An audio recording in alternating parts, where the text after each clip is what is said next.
Hello, welcome back to the James Rambling Reviews for yet another episode. And in today's episode I'm going to be reviewing for you a movie called Fight or Flight, which actually stars Josh Hartnett. And so before I get into how I feel about this movie, what I'd give out of 10 and stuff like that, I will give you a bit of context.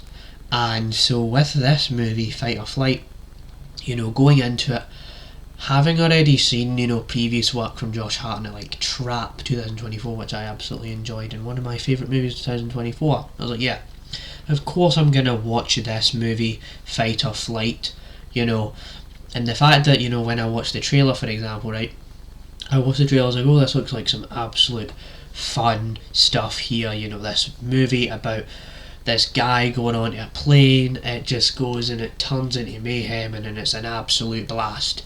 So all of that combined and considered here, really, that is why I decided to watch Fight or Flight. And it is a straight to streaming movie that's on Sky Cinema, and the way I watched it was actually through Now TV, and I'm pretty sure it actually came out the other week there. I knew this movie was coming out this year, right?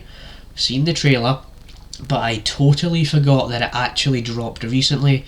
So then when I went to watch the movie, I'll tell you what the movie is actually about without spoiling it, as it is a fresh release on this platform I watched.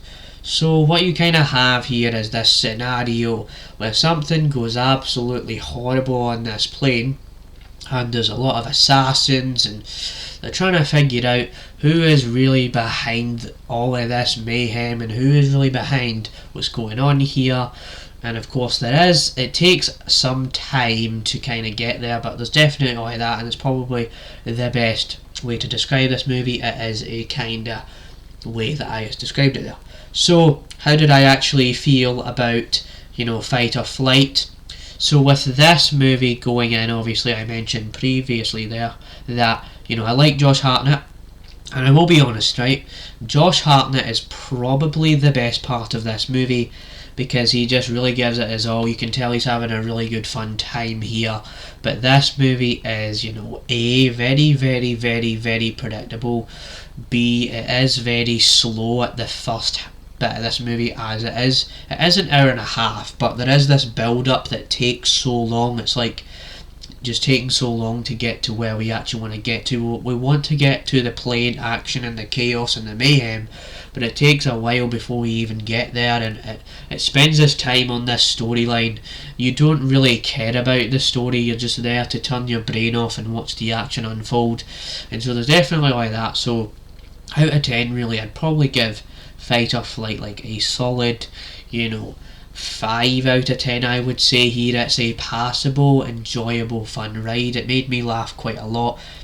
I would say that I do raise some points for it in regards to Josh Hartnett's performance, but it is a given now that I know that Josh Hartnett can just deliver great performances in movies, and obviously this movie is not the first, plain type of film of 2025, as we had, Flight Risk with Mark Wahlberg, so not an original concept, but still pretty fun time and pretty watchable and stuff like that. So that is my review of, Fight or Flight 2025.